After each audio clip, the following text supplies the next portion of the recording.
যুক্তরাষ্ট্রের নৌবাহিনীকে টেক্কা দিতে যেন আরও এক ধাপ এগিয়ে গেল চীন।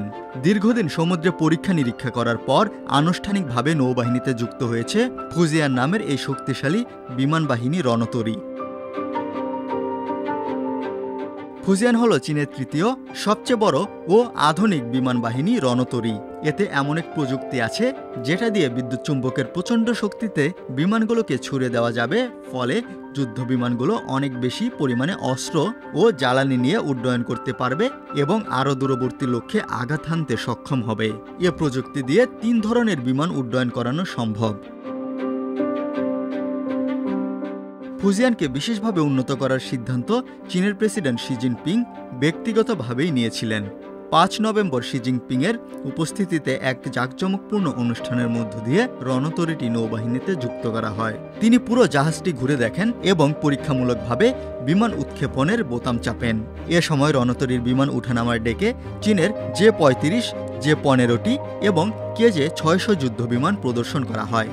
কাছেই নোঙর করা ছিল দেশের দ্বিতীয় বিমান বাহিনী রণতরী শানডং, যা এই শক্তি প্রদর্শনীকে নতুন মাত্রা দেয়। 80,000 টন ওজন বহনে সক্ষম ফুজিয়ান যুক্তরাষ্ট্রের 97,000 টনের নিমিজ্জ ক্লাস রণতরীর কাছাকাছি সক্ষমতার। তবে চীন ইতিমধ্যে টাইপ 004 নামে আরেকটি রণতরী তৈরির কাজ শুরু করেছে, যা শুধু ইমালস প্রযুক্তি নয়, পারমাণবিক শক্তিচালিতও হবে বলে ধারণা করা হচ্ছে।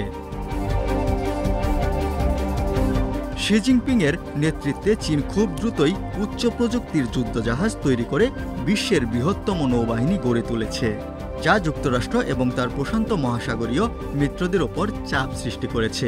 জাহাজের সংখ্যার দিক থেকে বেইজিংয়ের নৌবাহিনী এবং ওয়াশিংটনের চেয়েও বড়। তবে প্রযুক্তিগত শ্রেষ্ঠত্ব এবং বিমানবাহিনী রণতরীর সংখ্যায় যুক্তরাষ্ট্র এখনও উল্লেখযোগ্যভাবে এগিয়ে রয়েছে।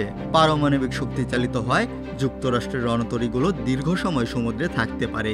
অন্যদিকে ফুজিয়ান প্রচলিত জ্বালানিতে চলে, যার অর্থ এটিকে জ্বালানি ভরার জন্য বন্দরে ভিড়তে হবে অথবা সমুদ্রে ট্যাঙ্কারের সাহায্য নিতে হবে।